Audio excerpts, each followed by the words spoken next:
This episode of the Council of the First Ones was recorded on October 3rd, 2021.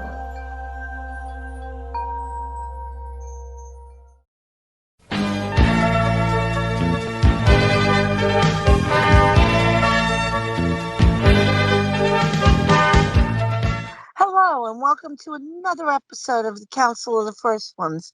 I'm your host, Kelly, and joining me is Sean from Legends of Grayskull. How are you doing, Sean?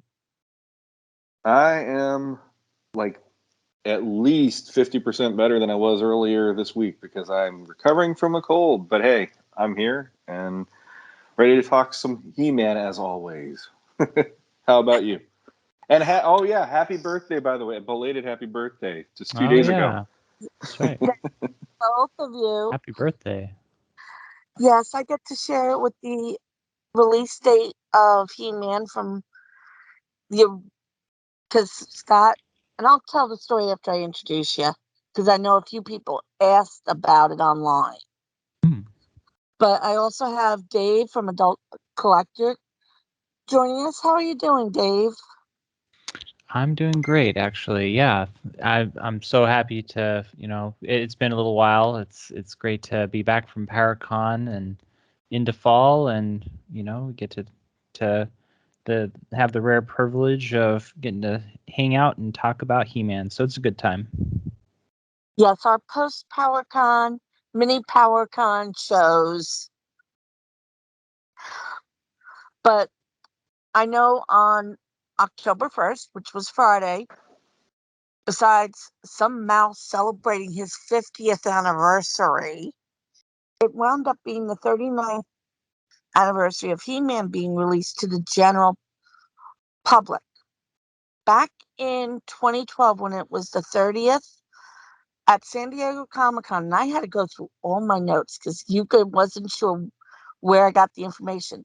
It was Scott Neitlich at the San Diego panel who said it was October of 82, but he couldn't find the exact release date.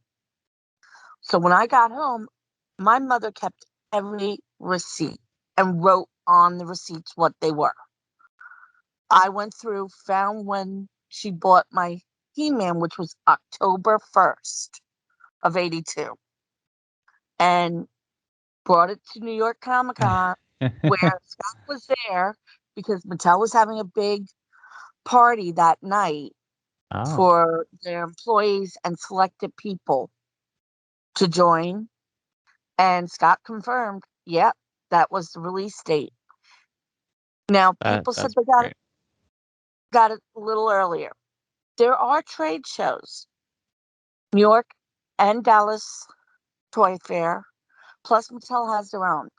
Most likely the early releases came from those trade shows because every time I've gone to Toy Fair, most times you get samples. So those who got it a little earlier, I'd say those were samples from those shows. Okay. But the official one that Scott was able to prove, said he had the documentation. Because in the 80s, they didn't have the computers and all like that. It was all papers. Mm-hmm. It says an October release date for fall, which would line up with the buying season for Christmas. And figuring most stores do their fall or holiday reset late September, early October. Mm-hmm. That's when it would hit. Oh, okay. So it's definitely an October one. Yeah. That's fantastic. I mean, the receipt is getting so faded that it's hard to shine a light on it now without damaging it anymore. Oh, wow. Because it was the real cheap receipt paper that really doesn't go through a laminator very well either. So I have that very well secured. But I still have my OG He-Man. I barely move it because I know those the rubber bands that are holding the legs are probably ready to break at the slightest movement now. Right. Yeah. That But could be. Yeah, go ahead. Sorry.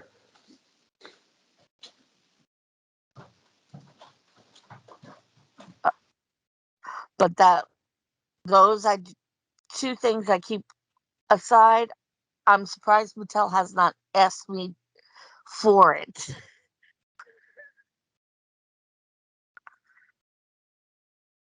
I'm thinking the date that you're talking about might be how I ended up getting that original He-Man that I got from the Five and Dime in Baltimore from my mom, because my birthday is 10 days after yours, and I probably within that week to 10 days went in there. They were loaded up with them, and that's probably how I managed to wear her down, where it was fine. It'll be like an early birthday present. Just stop talking about this and just let me take it, because I'm sure that was also like Castle Grayskull Christmas then.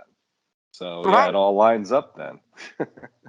And quite a few people were saying, yeah, October and November, they remember getting it around that time. Mm. I mean, there's a few outliers that say, oh, yeah, I had it in March. And when they say those days, it lines up with New York Toy Fair, which in the 80s and 90s was more business-like than media-related as it is now. And knowing that companies give away toys at that, that's how they would have gotten it early.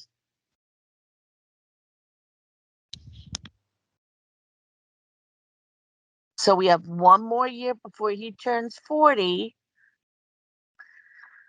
And hopefully we will have a big bash at PowerCon next year without Mattel phoning it in. No, well, yeah, that would be exciting for sure. But Dave, I know you went to PowerCon. How was it this year? Yeah, it was. Made it to Paracon. Actually, spent the week. Me and my wife, we flew down to California and spent several days driving along the coastline, enjoying the sights, and made it to the show. And I was there for the first day, and made it to the panel. The first panel. That's the one with talking about Origins and the new Revelation figures. And, I was a little bummed that Mattel couldn't make it, of course, for safety reasons, because of the pandemic. And so reasonably so, right? And took some shots from the pre-recorded panel video, and it was. I would say it wasn't too well attended, because when this show started, there was no line. The panel wasn't open immediately. I actually had to, track some people down to figure out, okay, where's the panel line.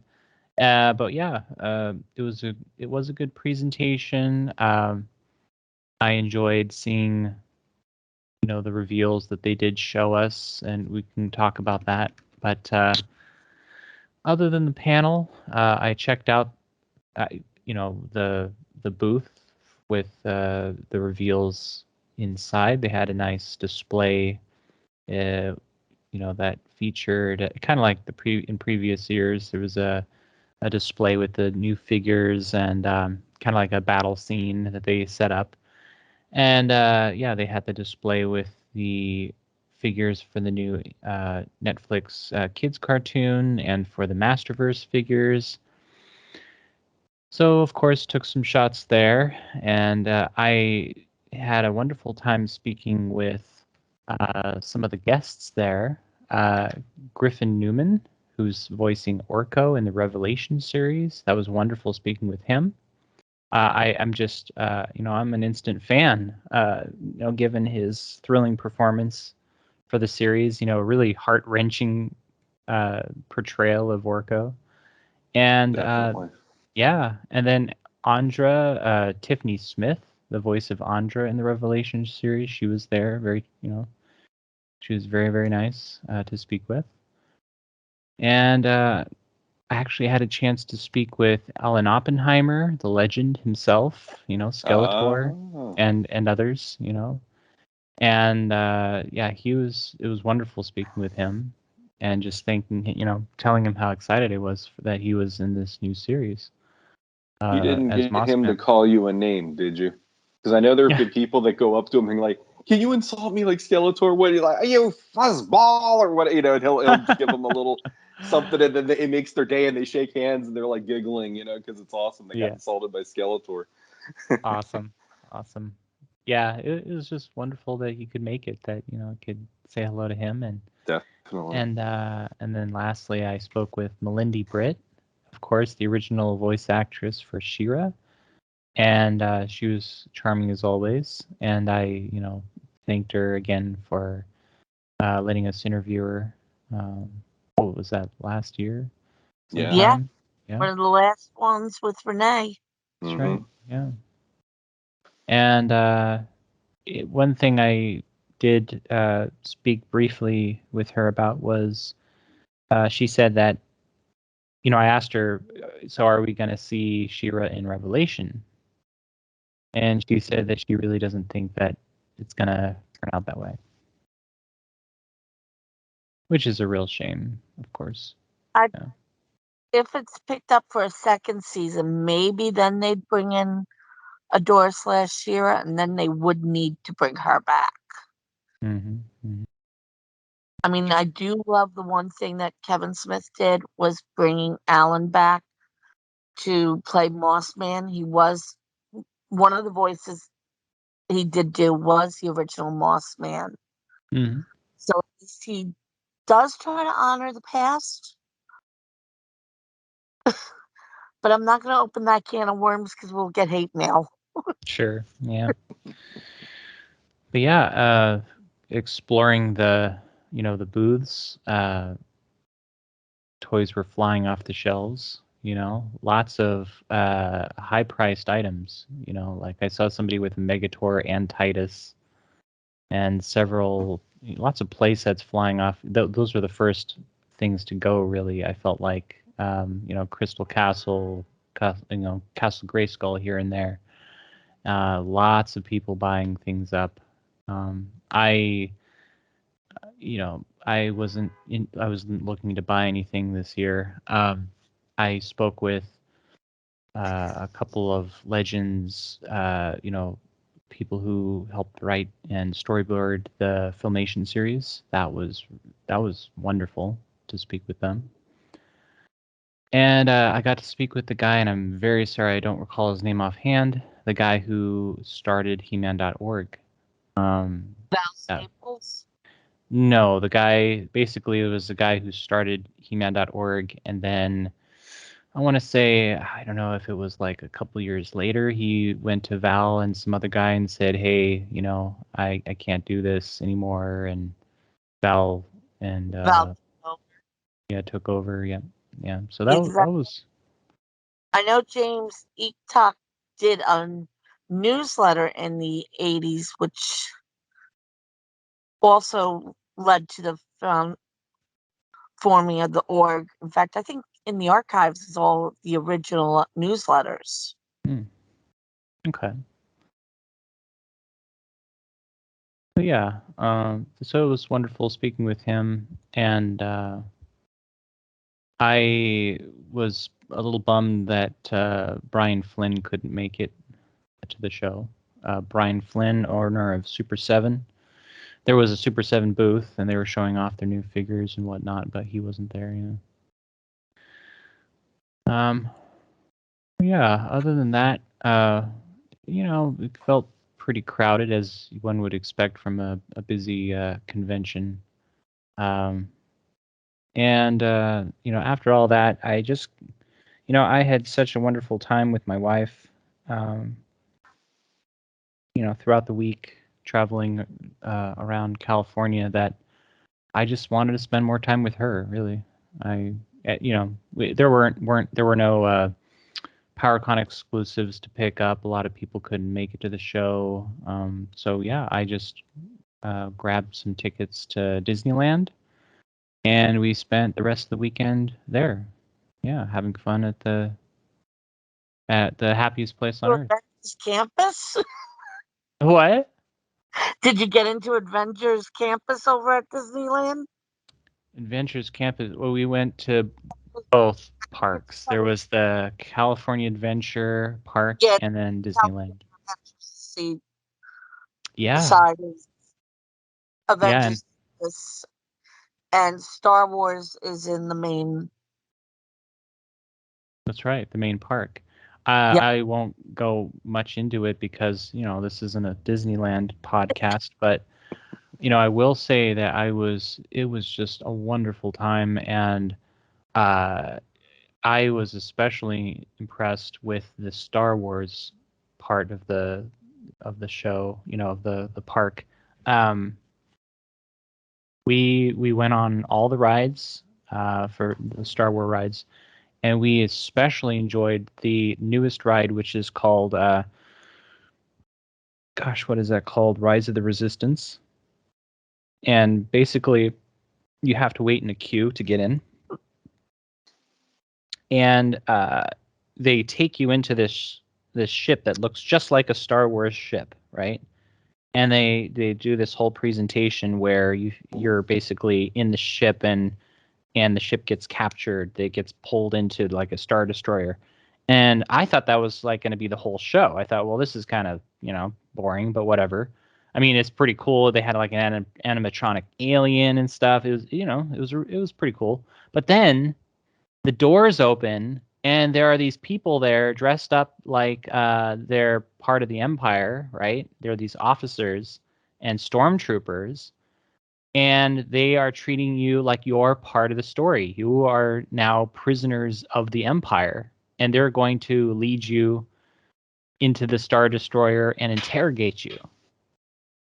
And it was, I'm telling you, it's like the best ride ever, because it was so you're walking throughout this whole Star Destroyer, and there are tons of stormtroopers lined up in formation. There are vehicles. There's super well done CG like windows. You really feel like there's a battle going on outside, and they take you to this room, and what's his name? Not Darth Vader, the newer Darth Vader guy. He was there. Kylo Ren. Yeah. He shows up, and he what is it? Like, he shakes the room, with his power. He's like, I will get the location of the rebel base from you or something. And then suddenly there's this rescue attempt. You're somebody's come to rescue you, and you're put in these led to these carts, and each cart has a black droid on the front of it. Everything's stylish, everything looks brand new, everything looks like you are in Star Wars. You are part of a movie.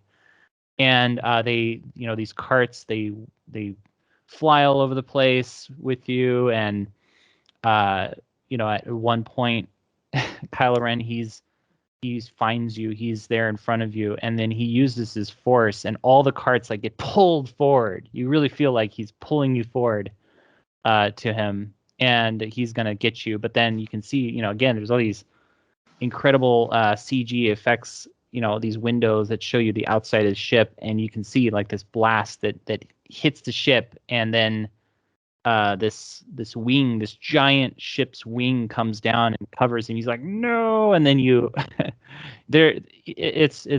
I'll just say it's incredible. Like, at one point you see 4 AT-AT walkers like in full scale in front of you, not just CG, but like models of these AT-AT walkers, and then those giant ship cannons that are on the sides of the Star Destroyer. You see several of them in front of you, like full-sized in-scale models.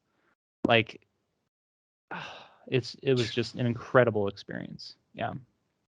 It sounds like they made an upgrade or 5 since I was out there in 1991, and I rode Star Tours like every hour on the hour because that was the only Star Wars thing available, and it blew my Yes. mind they had that. And that one, it was like, hey, the room's moving. This is great. This sounds like, holy crap, I didn't cosplay today, but I'll join in. Great, and just go along for the ride. So Right. I did see Nate Barch, who was out at PowerCon. He had a photo of the Millennium Falcon from that area of Disneyland, and he just goes, "This is my heaven," and all that. And I was like, it would be nuts to be able to walk in, and all of a sudden there's a full like the full scale sized replica of that, and you're just like, Yeah. really? Yeah. It'd be like Galaxy Quest. I knew it was real. It was amazing. Like they had a place where you could go and build your own droid. There's a place where you can build your own lightsaber, and they have actors who put you through this. You're given this like story. You're part of the story of you feel like you really feel in so many ways like you're in Star Wars. And of course they've got the scale replica of the Millennium Falcon, and there's the Millennium Falcon ride where it's cool because you walk in, and we actually did it twice, me and my wife. And so the first time we were assigned as engineers, and so basically you're sitting in the back and you're having to press buttons when they light up so that you can help heal the ship and whatnot. And then the second time it was just us by ourselves, and so we each were piloting the ship. And so one of us would be in control left and right, and the other was in control up and down. And that was a lot of fun. Yeah. But anyway, I digress. There's so I could go on about it, but this is not a Disney podcast. We should definitely talk about He-Man. Well, Universal can make a Eternian area of one of their theme parks for us. Yeah, I know the Universal Studios, they had the gal dressed up as She-Ra walking around. Yep. Yeah. I mean, they do have all the rights, Mhm. the media rights. So I don't see why they can't give us a theme land like they did with Jurassic Park and Harry Potter and Minions. Yeah, maybe someday, I mean, I'd love to go through the drawbridge of Castle Grayskull. Mm-hmm. And I bet that would be a huge draw Yeah. going through. Because you don't have to be a He-Man fan to know that castle. Well, and on top of that, people our age a lot of that stuff is aimed. I mean, that's what Star Wars is now. Really, it's that. Yes, there's the younger generation, but it's all aimed more at us because we grew up with that. Yeah. So imagine somebody our age walking into a theme park and there's Castle Grayskull. There's no way they wouldn't want to go up to the drawbridge of that. I mean, talk about instant nostalgia staring right at you, just like. Millennium Falcon, and then right next to it, Castle Grayskull. I think Nate Barch would have turned into particles. He wouldn't know what to do with himself anymore. That would have been the same way. I'd been like, oh my god. And Snake Mountain lends itself to be a great indoor dark ride. Yeah, roller coaster. It'd be like Space Mountain. It really would. I mean, if they didn't want to do Grayskull, go with Snake Mountain. You can make a ride easily from that. Well, that one. The funny thing about that one is, the more I think about it, that could be like Star Tours.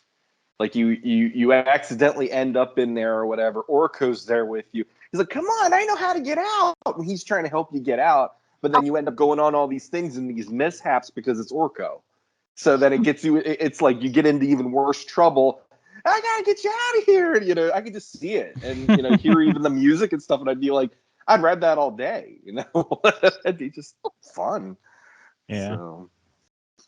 For sure. Oh, we could go on with dreaming.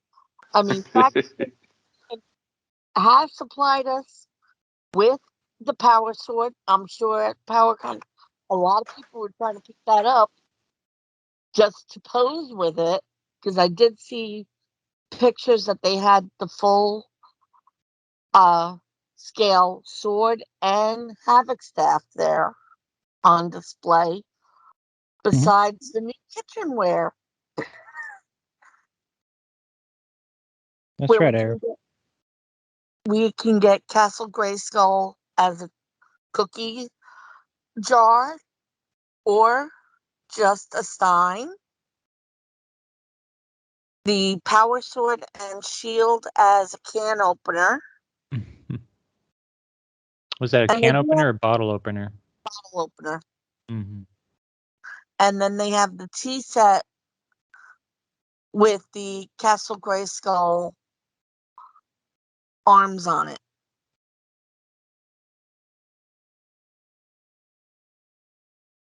So I guess I'm ordering a tea set for Christmas to go with my havoc staff. It There is you go. tea time. You must drink your tea. 1 lap or 2. Don't interrupt me when I'm trying to steam. Yeah, exactly. It's nothing sacred. Lumps, I'll give you lumps, you Yeah. brain. You far-brained buffoon, I'll give you lumps. Yes. Perfect. And I know Mondo did show us their battle cat that they're coming out with. Beast, Merman, and Trapjaw. Yeah, I remember seeing those on display. Those are very impressive, especially Battle Cat. Wow. Huge. Yeah. I'm Yeah, happy because one of the proposed extras is a baby cringer. He had me that's there. I'm like, OMG. that's impressive. Yeah, the Battle Cat, and when they did the reveal that they're doing the deluxe He-Man, that now you can have classic looking He-Man or vintage looking He-Man, whichever way you want to call it, battle armor and Thunder Punch, and you can switch the armors off and everything. Mm-hmm. And I saw that in the panel, and then Emiliano Santalucia posted the artwork on his Facebook page as well to show, hey, I've been working on this. And I was like, oh, I'm done for. This is no good. As in, this is really good, is what I really mean.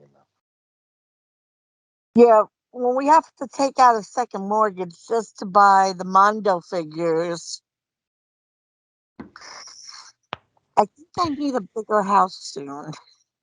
Right. That's the part that scares me the most, because those, I don't try to spend that kind of money on a typical figure as much as I possibly can, but it's like, I wasn't the biggest fan of the initial release of that figure, the He-Man for that line.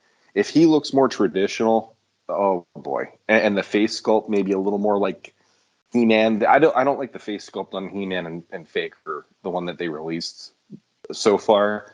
So if they update that face sculpt, oh man. And then it's like, once they get that, and yes, Battle Cat is needed now, and then I'll be living in a van down by the river, just admiring that all the time, and that's about it, because that's probably what it'll happen in my life afterwards. Like, you spent how much on what? Just that. Right. Yeah, Yeah, you it's thought you were living in the doghouse with the classics Castle Grayskull. Ooh. And I can see you trying That to keep those away from your kids, too. that will be what I move into, probably. That's all. It's like, where do you live? In the Grayskull, down by the river. Yes. He's free and clear. I paid for it, so it's mine. Nothing much. Little sorcery, a little magic. Ooh, I have the power, But yeah. But no, they look amazing. That Battle Cat, man. I some of the armor options they even did on that one, I'm like, not what I expected, but that's a cool way to look at it too. Like, they have the armor on his legs, And Mhm. other than 2000X giving him the claw armor, I never would have pictured Battlecat having more armor on his legs or anything. When I saw that, I'm like, that's kind of a fun take on it. Yeah. So, yeah. But I'm trying to remember what else that stood out. Oh, probably with the Megastrucks, we got a first sneak peek at what they've been playing around with, and it looks like we might be sometime in 2022-ish getting Snake Mountain. We actually saw some test shots during their panel, and I called it with all those purple pieces throughout all those skeleton heads. They were looking for the right shade of purple. Yeah, definitely. And yeah, I'm really looking forward to seeing it with all of the, with the final color scheme. It was a test shot for sure, so it was all in grays and oranges and every other color you can think of. Whatever But yeah. bricks they had available at the time. Mm-hmm. Well, it's going to end up being a massive set. It's It's looks going to be very big. busy. Yeah, it's going to be really impressive, and it's going to have the same kind of accessories that you see with the classic Snake Mountain playset. Um, it's there's a lot going on with that one. Yeah, it'll be fun to see the final product. I mean, figuring we're going to get our warm up, getting used to looking at purple pieces because Amazon finally put up their exclusive Havoc staff, which ships in November, and it's only like $62. Yeah, it's not like that other replica Havoc staff that was how much? Um, Close to $500 I paid for it, and it's Yeah. not shipped yet, and it's supposed to be almost the same size. Oh, I see. But you can't do battle with this one. You can do battle with what you have. There's a Oh, difference. both of them, sweetheart. Yeah, yours is actually charged with dark magic. Yeah, that's where the 425 and that price came from. They had to There you go. sacrifice something to get that dark magic in there, So Hey, I am dead broke after the Kickstarter that ended. I mean, I it's been rough financially for me lately, so I can definitely understand. Oh. I passed it. It's over 100 pieces of just exclusives. Hmm. And I've got the big one where it'll have all three add-on is it 3 or 4 add-on scenarios and all like that. I wound Mm-hmm. up with the come-ons. What was it? The 345 tier Hmm. that includes almost everything but the extra game board and ground pieces. Right. But that was Yeah. great on October 1st. How every hour it seemed like here's another revelation. If we could get another, ooh, 2000, we'll give you this. Mm-hmm. Mm-hmm. No, So that's many. a yeah, well, that's a like I didn't really look into that because I'm not really a board game guy as much as like obviously Kelly and I know Matt from Legends of Grayskull. He's huge into that stuff, and for me, I'm like I'll play if people ask, but it's not something I collect or I need. Well, But I I remember when it premiered it at PowerCon. It's more like Dungeons and Dragons. yeah, So and about how to for do it, but it really has me now curious on it. Well, for me, I think it would be a harder thing for me to even play with how my life is because I wouldn't have like it'd be me and Matt doing that over Skype or something, like so in that way I could pass on it. But when I saw I checked out the Kickstarter the other day just out of curiosity, and it's gorgeous. It really had me going, I wish I Well, also had that money to do that too, at least to get the base part of the game. I thought that would have been a beautiful thing just to add to the Mhm. collection, but all the pieces are coming unfinished. You have to do the painting all like that. Yeah, Yeah. I'm quote unquote artistic, but I don't do painting well enough that I'd even want to touch those with a brush. So that's just me. I'd be so afraid. It's like, He-Man, I messed up the cross. He's automatically out. That's all there is to it. There's no more He-Man in the game because I was always like that when I was a kid. I probably will not be painting them because I cannot paint. But if Matt needs someone to Skype with him, is There willing to you show go. me, hey Matt, let's get together when we get the board game. I'm still waiting to hit your show. Crossover party. There you go. So But also talking about PowerCon, we have a YouTube channel, and minute we hit 500 subscribers, I will be giving away the PowerCon exclusive Power Sword in Chrome that looks like a rainbow. And as we gain more and more subscribers, there will be more and more chances to win different things, like Yuka's book. I will be getting an extra copy to give away. There will be some animation cells from the filmation. So hopefully we can bring up our subscribers on our YouTube channel like we have on our Facebook page. Sure. Yeah.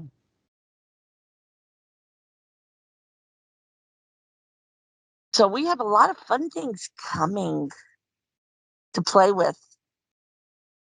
Yeah. Well, you've got the reveals from the first panel, the Origins and Masterverse panel.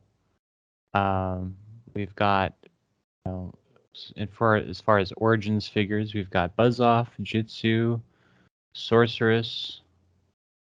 They showed us Anti-Eternia He-Man, Clawful, Mini Comic Triclops, which we're getting those in the mail now. Yeah, I know the mini comic has been hitting people's homes right now. I was mean, going to say, that's sorry, we're getting the Mini Comic Triclops now, but we're going to be getting in the future Mini Comic Trapjaw. right. Yeah. Yeah, mini and Triclops. He sold out in 5 minutes. Mm-hmm. And he's hitting now. I know the PowerCon exclusives should be shipping any day. And for those who are wondering, because Mattel sold some extras of them on their website, if you order them through PowerCon or Big Bad Toy store, they're going to have the official PowerCon sticker and some trading card with all their exclusives to make them slightly different than what Mattel Creations sold on I see. Mattel Monday.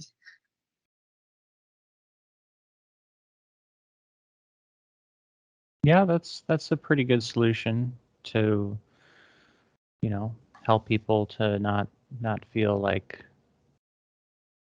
the exclusives were, to kind of preserve that exclusiveness. I mean, I will say almost all the exclusives they had on that day was sold out within 30 minutes. Sunman went in 2 minutes. Then the Triclops. I think the final one that lasted the longest might have been the Faker Okay. and Cat.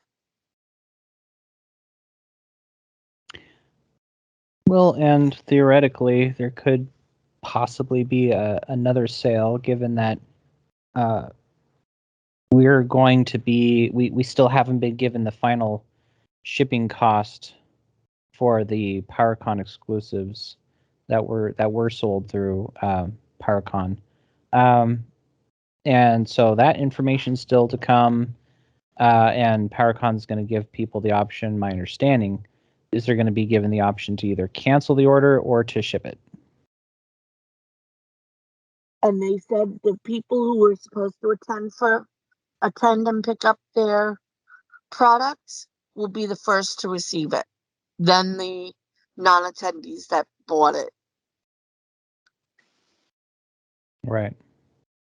So, I mean, if there are enough cancellations, maybe they could open up another sale. I mean, because they have to get, they have to sell those toys. But we'll see. Or they'll send it to Big Bad Toy Store because they do have an agreement. And in the past, whenever they didn't sell, Big Bad Toy Store sold the remaining stock. Right. Yeah, that makes sense. But I was happy that Mattel had a few extras. I got my Castle Grayskull extension pack. Nice. But Mattel did do a few cancellations because people who pre-ordered some of the minis, the Mini Sorceress Revelations version, Incognito, I think that's what they called Teela when she was in the disguise, and Faker, all the Revelations minis, Wave 2 was canceled. I thought I saw a picture of those figures and Tila. Let's see here. Yeah. I lost it. They had Tila, to I pick, think. and I know I received my cancellation notice from Big Bad Toy Store, and I reached out. They said Mattel canceled them. Mm-hmm. So there goes another thing that we were told, like the Advent calendar that went by the side. Yeah, it's just kind of a wait and see with a lot of stuff like that. But But we did get a new cartoon, and it's really good. yeah, I watched a few episodes of it so far, and yeah, it's a nice, well put together kid show. I mean, I was surprised that I enjoyed it so much. There were enough Easter eggs for longtime fans like us to discover, and yet bring in the new crowd with the lore. And it's received positive reviews so far, every place I look. And there's definitely positive reviews at my house that whole weekend. Yeah. My kids ate that thing up and rewatched it and rewatched it and rewatched it and rewatched it, and they're still not sick of it. And I like it. It was crazy. Like I'd come home, I'd take my take my son back from school to home and all that in the afternoon, and first words out of his mouth, "I want to watch He-Man." Okay, put it on for him. Yeah, that show for me was like I love that was the under the radar show of the year. We barely got any info on it. We got little tiny tidbits, and then boom, it just hits, and it didn't have enough fuel to ever garner hate, and that was something that it was very refreshing to deal with that show for that reason, I think. Yes. And for me, like, I'm one of those people that I'm always going to be this way. Like, I don't want to see the same version of things every time it's reintroduced, because all it's showing is this is a one-trick pony.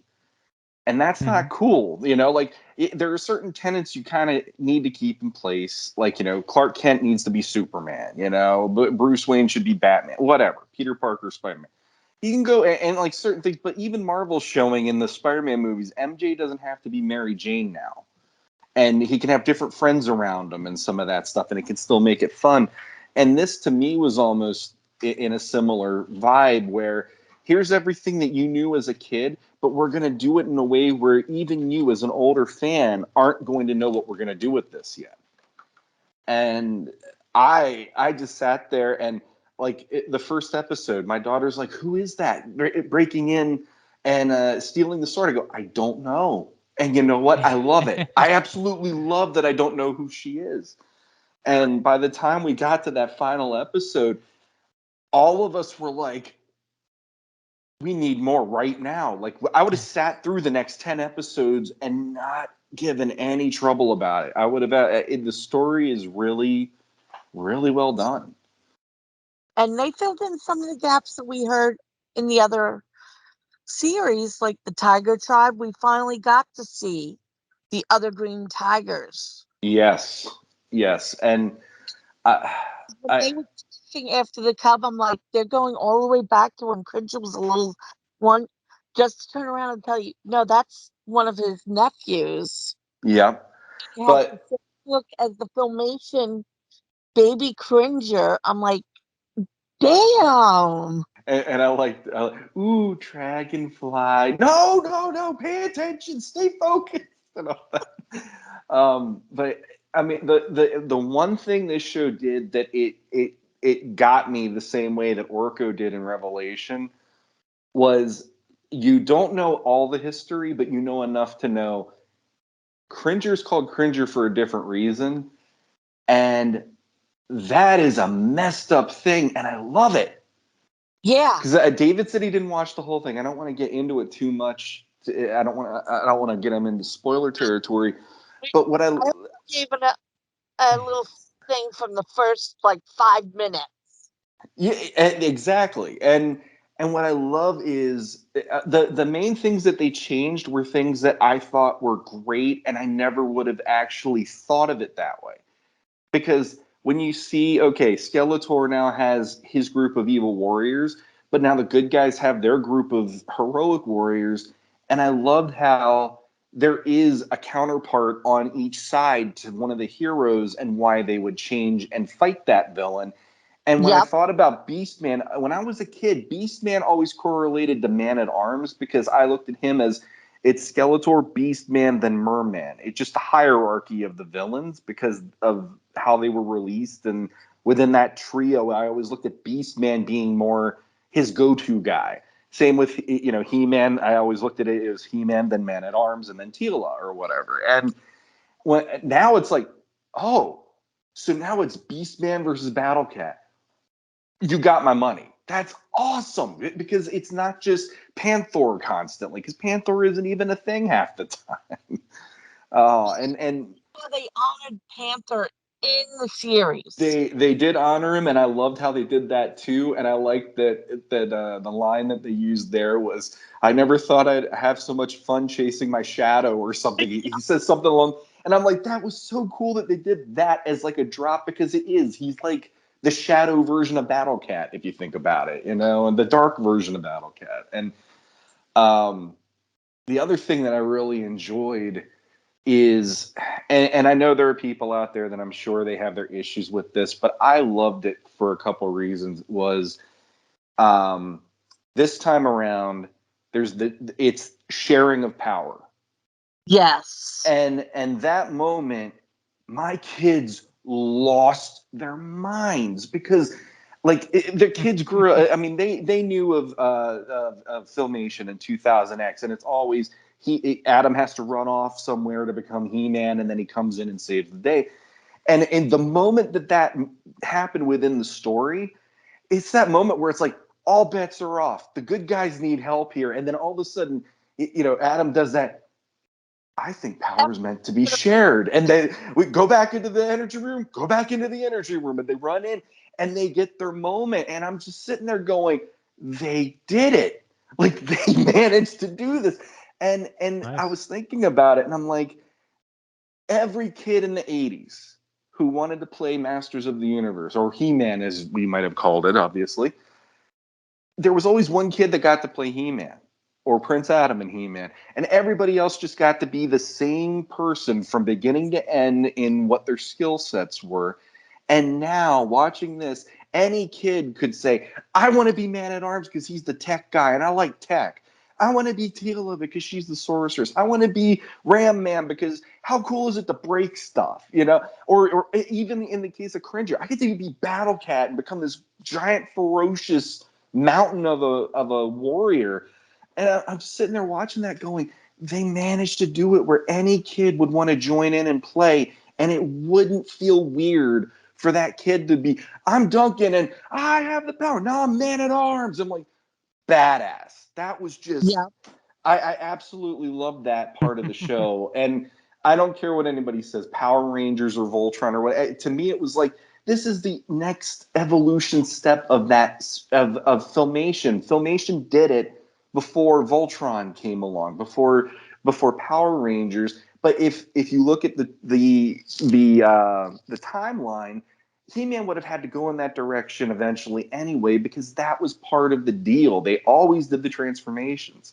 And the other thing I'll say, and I promise I'll stop talking because this is the most, I've not been able to talk about this to hardly anybody. It's been driving me nuts for like a month. I love that the villains have their chance now. And I love how they tied that into the story with the now it's, they have the power of Grayskull and they have the Havoc power. And I love that. I absolutely Yeah. love that. As like, that's what makes Skeletor this time, instead of it being about Hordak saving him. I love that. It was like the not Temple of Doom, Last Crusade, Indiana Jones. He chose poorly, and he gets that. But instead of that being a curse to him, he embraces it, and he brings everyone with him, kicking and screaming. And I'm like, that is so cool. It looked horrific. It's like, I'm here in hell, and you guys are coming with me, and you're going to be my minions. And I love that every time they think they can one up him, he always has it over on them. So it's like Yeah. Skeletor is the most cunning tactician that I've seen so far, and he's actually scary in this at times. For being a kid's show, my son actually goes, he's too creepy, and he like cowered. I go, you want me to shut it off? No. I'm like, exactly. And I love also was how they took, going back to the Filmation where it was Adora being kidnapped. This time it was Adam that was being kidnapped, Yeah. and Uh-huh. his uncle. I love that scene actually, and I love it. Oh, that was the other thing. Another thing I absolutely loved, and it ties into that actually. I love that for the first time ever, for me at least, I'm sure other people will say they liked it all along or something, or they liked how Filmation did it. The whole sorceress being tied to Grayskull drove me crazy as a kid. It was because it's just like, I'd like her to leave the castle without being Zor. It just, I don't know, it just drove me nuts. The fact that now the sorceress, or I guess she's the Eldress now, they don't call her the sorceress, but she's tied to Grayskull because she's the actual embodiment AI in Grayskull. I'm like, sold. I love that aspect of it too, because I'm like, I can't sit there and complain. This is a character that can't leave the confines of the castle. It shouldn't leave the confines of the castle. That's And then you have, great. when she powers up, she becomes the sorceress. Yeah, You don't have to wait for her to go through this big long 40+ year story arc to finish. exactly. Exactly. I mean, the character designs, I think for me, I really, my daughter, absolutely, she's like head over heels about Teela in this show. The minute the transformation for her hit and she saw that Zor behind her and all, she was like, she's like gasping for air because she couldn't get over how awesome it was, and my son, he's all about He-Man and Ram Man and all this stuff. But I absolutely loved the villain designs. This was like the first time I feel like the villains weren't played to be bumbling at times. They had Cronus, which I love. Cronus, he's one of my absolute favorite characters on this series, and I love. He was like, knee bone to shin bone. Are we doing a bone thing? Well, what else do you want me to do? I love that he was so deadpan in any interaction he had with Keldor or with Skeletor. And but I love the designs, especially him. And when he becomes Trapjaw and he's powered up, that was one of my absolute favorite. Him and Beastman were two Yeah, of the best designs for me. I love Evelyn's power up. Yeah, I like that as well. And the Horikoff deal that she calls upon. That's She has that acne feel. I'm like, yeah, that's her. Yep. Well, I really enjoyed the voice actress for Evelyn. I thought it was very well chosen. Yeah, and I want to say she was Madame Raz in the She-Ra Netflix Was she? show. Whoa. I'm not sure. I have to look it up. Her name's Grey Griffin, and I'm almost positive Oh. that was her as Raz. Because when that show was on, I actually was looking up the cast list, and I'm like, I've never heard of her before, but I really like what she's doing with this character. And then I'm like, oh, she's now Evelyn. So I mean, I could be wrong, and if I am, I'm sorry, but I could have swore that was the same actress. He-Man and the Masters of the Universe, Evelyn, and then She-Ra. Let's see. She-Ra Raz. Yeah. There we go. Cool. Yeah. So there you go. Impressive. Now there's like almost a straight line to those two series, just with her being on both of them, I guess. Yeah. That, and I love Robot Orko. Yeah, I do. That's going to be an interesting story to play out, I think, because like when he's first activated, and I like the way they did that. I like that it's just not in this version he's just Orko. I like that for the fans who were like, oh, well, that's lame. It's like, no, that's actually it's a robot, but he's got the memories because of what Duncan does. Yep.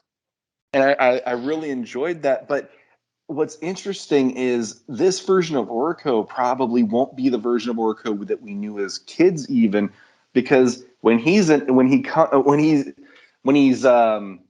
into the unit, he has an ego, and he's really like, I'm Orko the Great, and he's calling himself this, and he's expecting people to have this, like, oh, it's Orko, we should bow down before him, and that's what like humbles him, which I loved.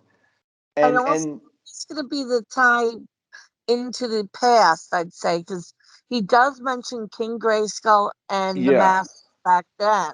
And the sorceress or the eldress, the AI in Grayskull actually says, you have one thing that he didn't have, heart, which made me go like, wow, so this is definitely going to be like not your childhood Orko then, because Orko always had that like childlikeness and the heart kind of feeling for him.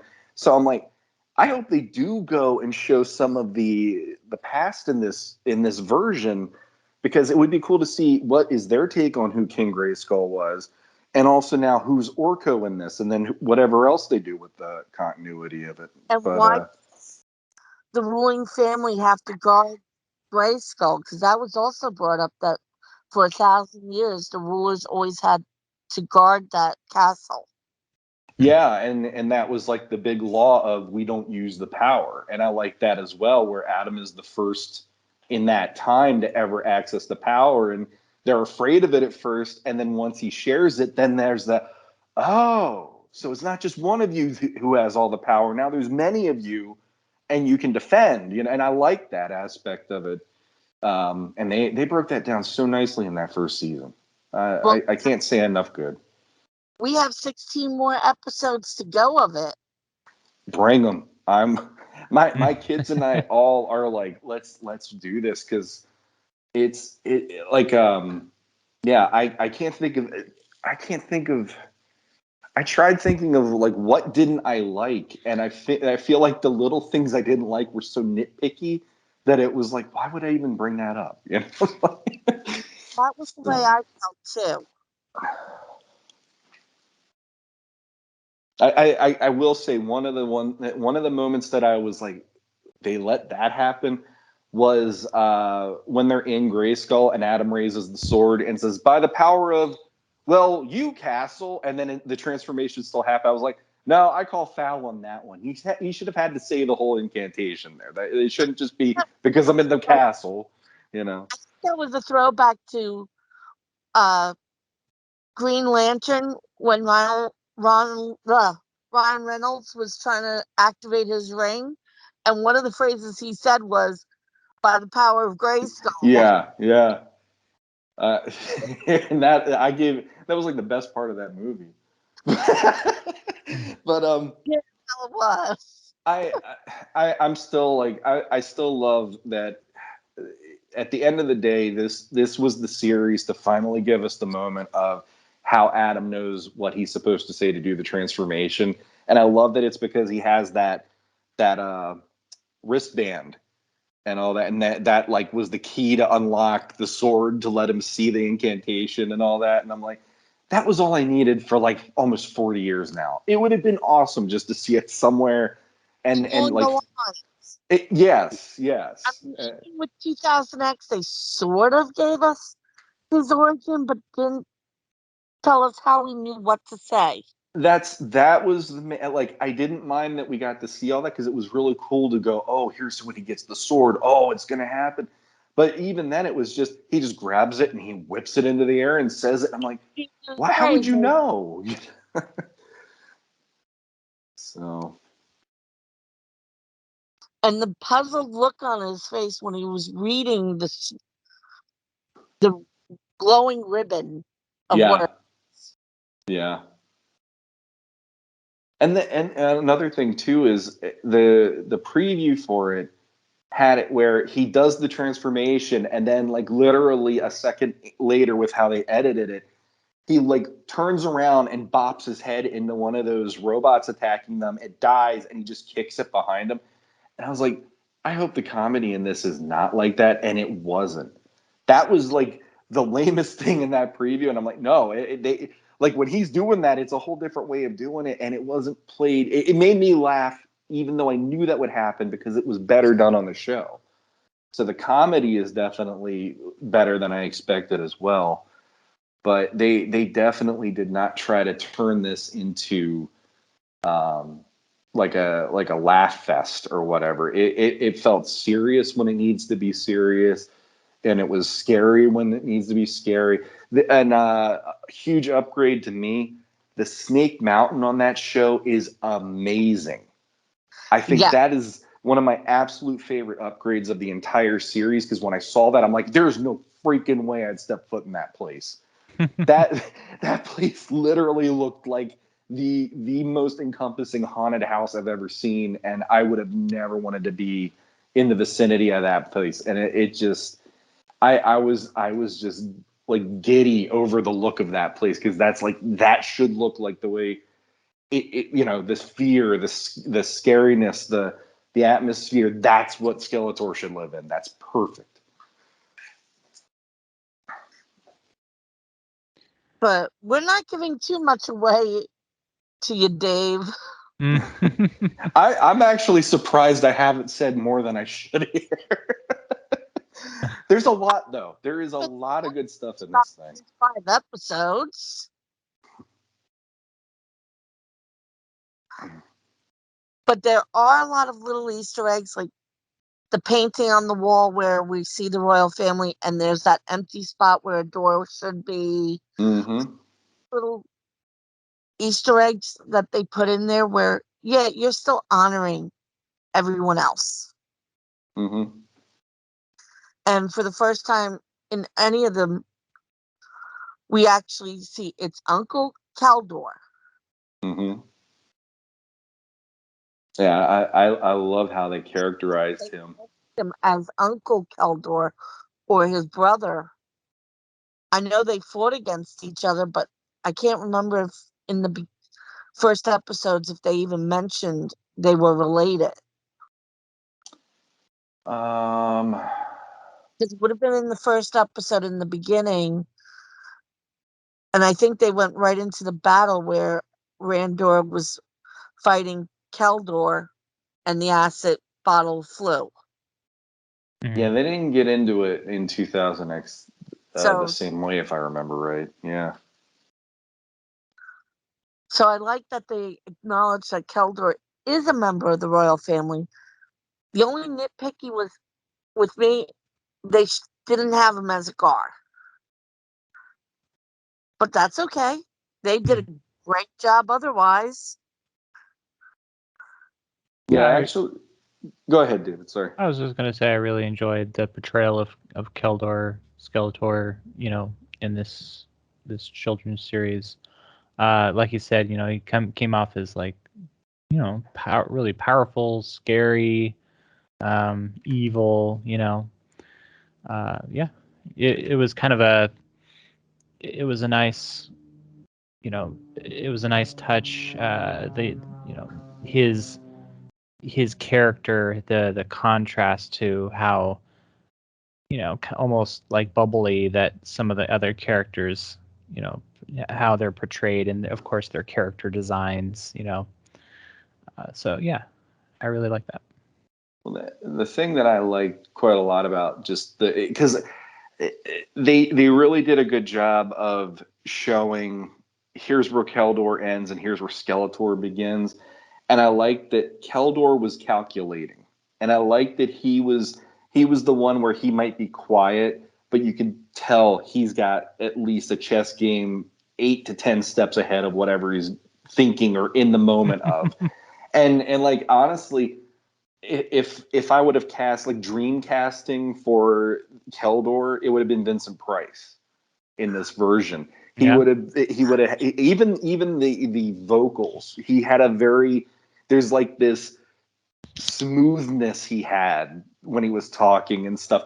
And I love that the minute that the switch is flipped and he becomes Skeletor, that's the moment where everything just gets unhinged. And I like that it's like he doesn't need to put up the facade. It's all about I'm just gonna. It's the I want to see the world burn, kind of like the Joker in that way. And the vocals on that one for the voice actor I thought was great because never once did I feel like he's doing a variation on one to do the other. It was distinctly this is Keldor and this is Skeletor, and unless he like there is a moment that it is played for laughs where he is in the castle and Randor sees Skeletor and he's like, oh, aren't you afraid to see me? And Randor goes, what, did you get a haircut? And they start laughing at him. And then Skeletor's like, really? And it's like, that's the most filmation they got with him, which I liked. I liked that for the most part, he's a force to be reckoned with. And it's like him and 2000X to me are like, they're the most Skeletor the way I've always wanted to see them. This one, I think, actually takes the cake a little more than 2000X because of where the season ends, though. So, yeah, very, very cool. Yeah, I'm looking forward to watching the other episodes, and you said that there after what we've been shown, there are going to be like 16 more episodes. Yes, this was only the first half of the first season. Oh, okay. Oh, Did they say when the next ones might be coming out, or that's just pretty much like up in the air, like Revelation right now? Yeah, I'd say next we'll get the second half of season 1 of Revelation. Yeah. I mean, they did say a holiday. Wonder if it's going to be around Thanksgiving. I'm looking forward to both of them. So it could also be Halloween. That's a holiday too. That means the trailer's going to drop this week if that's the case, because they only have a little bit of time. They only put out the trailer like within a month or so of it actually coming out. So Not even. yeah, that's true. The rest of the Because I know series. Pony, which does have the voice actor from Revelations who plays was it Orca? I know one of the Revelations voice actors is also in the My Little Pony movie, and that trailer only dropped 2 weeks before it aired. Okay. So it can be anytime. I know I'm heading into New York Comic Con where Tiffany Smith and Kevin Smith are, and if I could corner them, I am going to ask. Good luck. Yeah, it should be a fun show. I mean, I know they're on the Sandman panel because the audiobook part 2 is coming out and both of them are in it. But I want to know when the second half of Revelations is going to finish so we can see Tila become the sorceress. We know that's where it's going. And I have a feeling that the next comic book, which drops on October 11th. My birthday. See? That's- I get a little He-Man something for my birthday. That's cool. I like that. I got the toy, you get the comic book. Hey, you know what? I'll take it. I'm easy, one way or the other. It's just nice that there's something He-Man related this year. But I have a Yeah. feeling that's going to finish up the backstory. And I'd say these 4 comic books will play a part in that second half of Revelations. Could. Because they did say it was a prequel, but you didn't need to read the books for the first 5 episodes, they said. They didn't say anything about the tail end. Interesting. Yeah, we'll see what we get, how it turns out. And then Dark Horse did say they're going to be doing more He-Man comic books, so hopefully we'll find out some more news. Yeah, I'd be interested to see like the creative teams they have for that, and I would imagine Rob David is going to have his hand in there somewhere because he's like the creative director of sorts when it comes to like the entertainment for Mattel with Masters. Mm-hmm. Yeah. Because he's also working on the new CGI Masters. Mm-hmm. Yeah, plus he was working with the DC stuff when they were doing the comics and everything in the last decade now. So, I'm more than happy. It's like an overwhelming time to be a fan because there's so many things coming at us from all these different angles, and it's like when you're going and granted, I'm not somebody who was there all through like from 2000X until now, like a lot of the fandom, but I kept my eye on things from time to time and stuff. But now that I'm in it and I'm like, yeah, I can only imagine how it felt back then. And now we got all this stuff like a tidal wave hitting us like monthly lately. So it's a good time, but it's scary for the wallet. What was that? Sorry. I don't mind this tidal wave. My bank account's starting to. That's the thing. Until the 40th. Have this all building up to something bigger for us. Well, the cool thing about what's happening, at least from my standpoint, is there's a lot of people out there that if you would say I'm into Masters of the Universe or I'm still a fan of He-Man, they would just think of the Filmation show and they'd be, oh, I watched that when I was a kid. But now you get this really cool perspective of, it's like, the people who grew up on it now are involved in it. And they're showing that there's a lot more of this world than we gave it credit for, especially if you were just hey, I'd watch it when I came home from school and then I'd go about the rest of my life or whatever. So it's like, there are people out there that we've always thought, hey, there's more to this and it would be really cool if they did X, Y, Z. And we're getting to have some of that now. So it is a really cool time for that reason. Yeah, more the merrier. Even if it's like some incredibly expensive Mondo figure that I know I wouldn't buy just because of the price range. It's still fun to see that stuff. Yeah. Or an incredibly expensive Havoc staff. Sure, yeah. I still don't know where I'm going to put it. I guess I'm redoing my toy room and bedroom. I think one's going to have to be Grayskull, one's going to have to be Snake Mountain themed. Oh, yeah.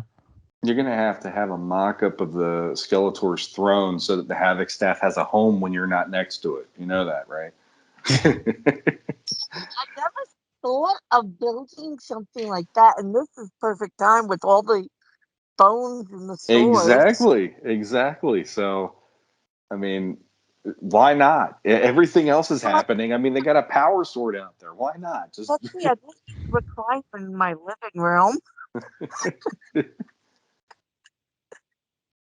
I have my own throne. You yeah. fail.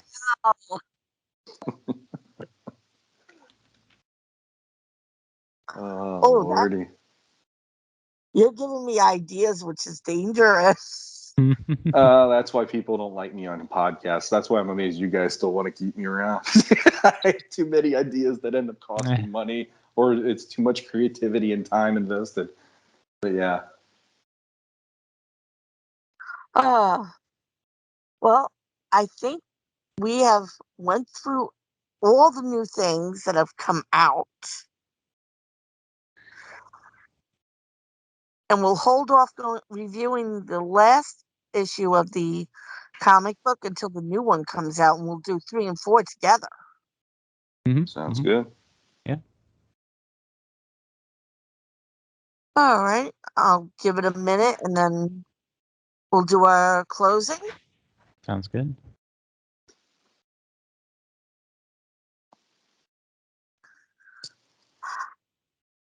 I'd like to thank you for joining us today. Please remember to subscribe to our YouTube channel and our Facebook page. Like us, spread our word.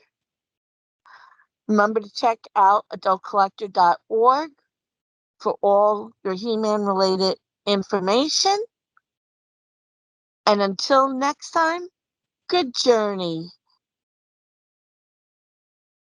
And this is David Clark, owner of adultcollector.org. I recommend everybody check out the over 50,000 member He-Man and the Masters of the Universe fans group on Facebook, as well as the new home of the Origins fans group on Facebook. And yeah, it's just really good to chat about He-Man with both of you again. Yeah, it's a great feeling. Thank you. And yeah, until next time, everybody, good journey. Enjoy the fall.